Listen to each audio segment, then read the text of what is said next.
What's up guys, it's Cher talking, welcome back to my channel. On today's video, I'll be talking about the Dread Queen SaGa Soul banner that just got announced today alongside the SaGa Soul Azure banner. And I do believe that the Dread Queen banner is better because she is a damage dealer but also debuffer, and there are two utility characters that may not be so interesting, but today is just a first impressions preview. And we will go to Reddit on a post by Hands43. Again, thank you so much for doing this amazing job. Only Dread Queen got buffed, even including the two banners. Well, status are the same. She has 123% agility, 112 STR, and 93% intelligence because she can debuff as well. Endurance is just 71 and will is 88. Those values are kind of average, nothing really special, but she does have some charisma. And when battle begins, she starts with the Overdrive Gouge Fillet. That's something that is exclusive to Global. And on the round begins, she will debuff STR, agility, and intelligence of the enemies by 10%. Nice because the intelligence is an important status to debuff on start. She does not mess up with dexterity, but that's okay. When she attacks, she grants this Queen Dread for 1 turn.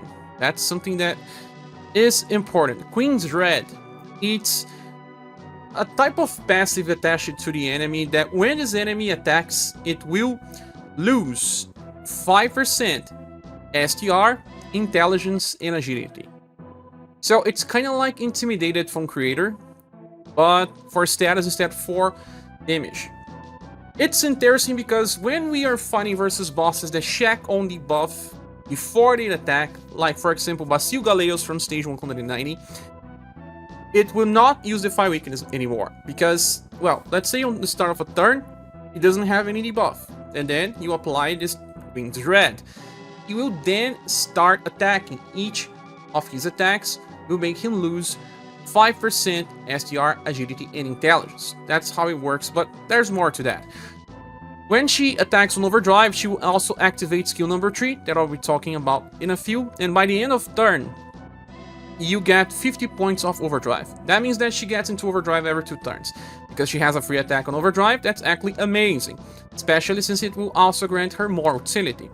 On the start of a turn, she gets this heat up and increases damage potential by 20%, 5 times in battle, and by the end of a turn she gets 2 BP. So 100% damage increase in turn 5. There's also a Mart's Finesse, meaning that she gets to 130% damage increase, reduces damage taken by 30% at all times. Skill number 1 is 0 BP attack, that is slash, and when the attack lands, there's a chance to debuff the STR of the enemy by 15% on max level. Intelligence is good, but not as high as it could have been, so she may miss sometimes and may need a buffer to help her out. Then the second skill, 5 BP, also single target, this time it's blunt and pierce with B damage. When the attack lands, grants morale down medium, decreasing the damage potential from the enemies by 25%. That's just one enemy though. And then tries to debuff STR by 15% as well. This skill is actually amazing for the cost. And she gets 5 VP per turn, meaning that she could theoretically use this and still save VP to something else. And that something else is important. It's skill number 3. For 10 VP, you have a skill that attacks between 3 to 5 times with blunt and slash damage.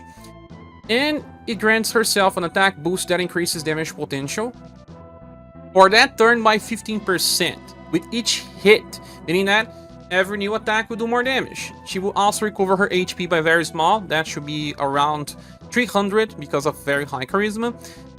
And, well, this is the skill that she uses on Overdrive. So, basically, hits between 3 to 5, each new hit does more damage. It has double element, blunt and slash, and then she will be able to use this attack 2 times on Overdrive.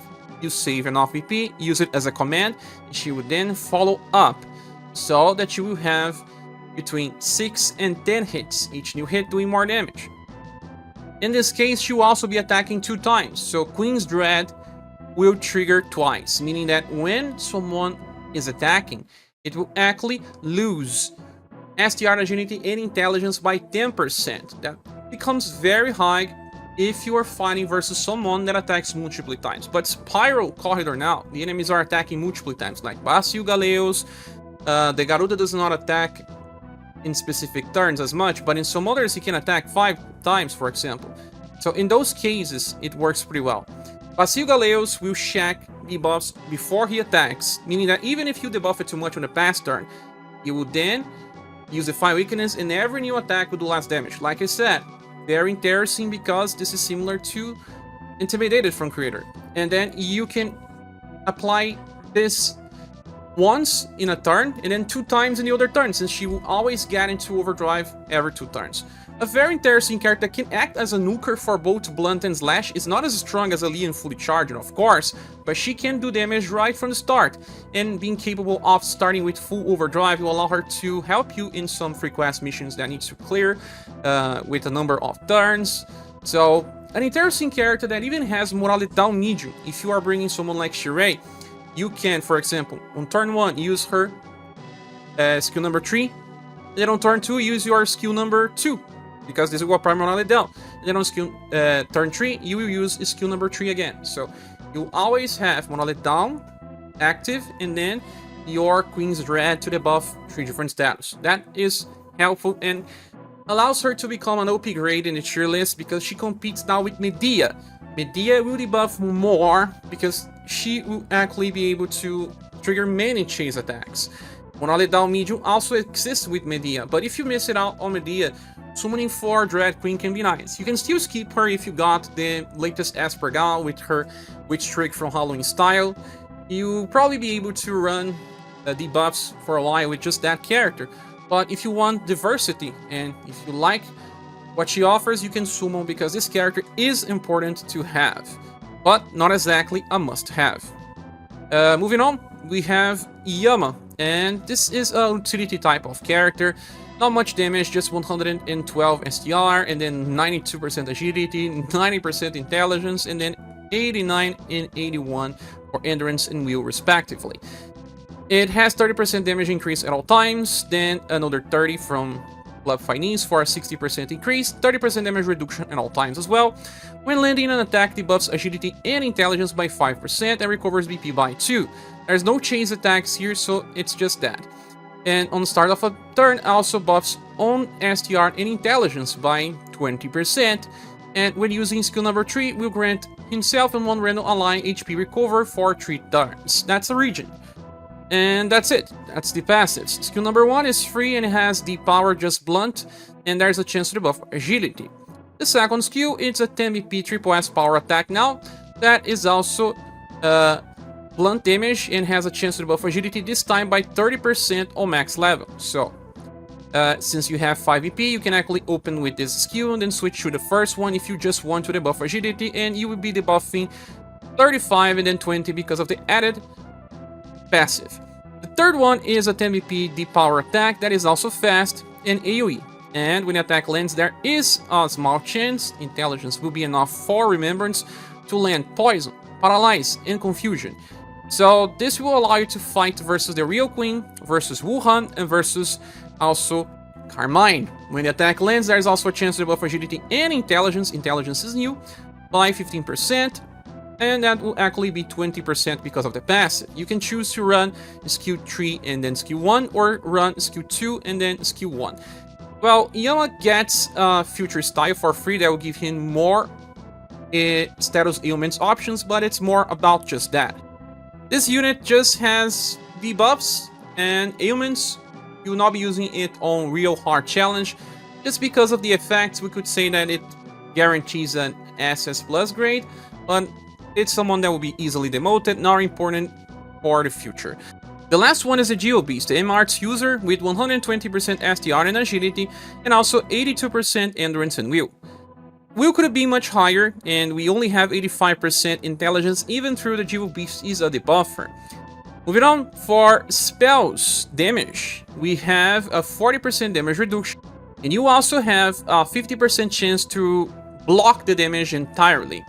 On the start of a fight, we have 13 BP, and after the third turn begins, it will grant itself an attack boost that increases damage potential by 70%, lasts for 5 turns, and this can stack. We'll also recover 4 BP. Well, so you have to wait 2 turns, but then after you reach turn 7, you have 350% damage potential from just this passive alone, and getting this extra 4 BP every turn after turn 3 will also be amazing to use his best attacks.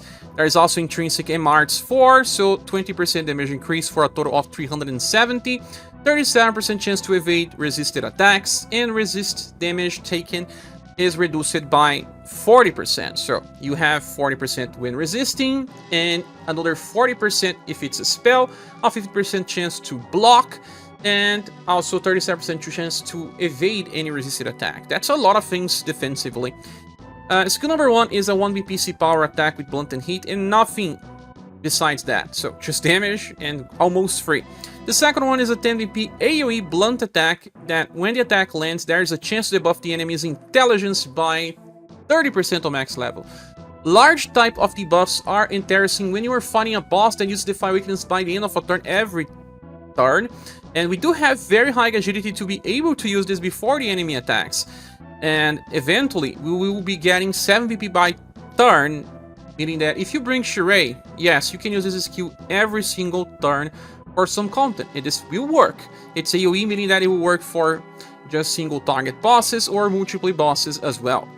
Then the third skill is a 13 BP attack with 4S power, MRs, and just blunt. So it will hurt the enemy when you are on turn 7 and beyond. Well, then you will be able to use a cycle off using skill number 3 and then skill number 1. And that's it. And can also debuff intelligence. It's an interesting character, but not really necessary. We already have many intelligence debuffers, especially Medea, and if you get your Dread Queen as well, you can actually stop and not keep going. I do believe that the Geobeast gets closer to a triple S grade by having access to this type of stuff, but as soon as you get the Dread Queen, if you want to stop pulling, stop. She's the only one that has a really good future, and she can replace Medea in most strategies and is a damage dealer herself. So, this banner value is questioned. I believe Dread Queen is an OP tier grade, and the other characters are disposable or just interesting, and I can say that this banner deserves a Silver Minus award, but if you want to skip, it's also pretty easy. It does have better value than the other SaGa Soul banners, so if you want a debuffer and you are feeling like you don't have one that's strong enough, well, it's okay to pull here. Well, those are my first impressions. What about yours? Please say here on the comment section. Thank you so much for watching this video. Please subscribe if you haven't. If you want to support the channel, we have links in the description, like Patreon, PayPal, and Coffee buttons. Hope to see you soon in the next video or live stream.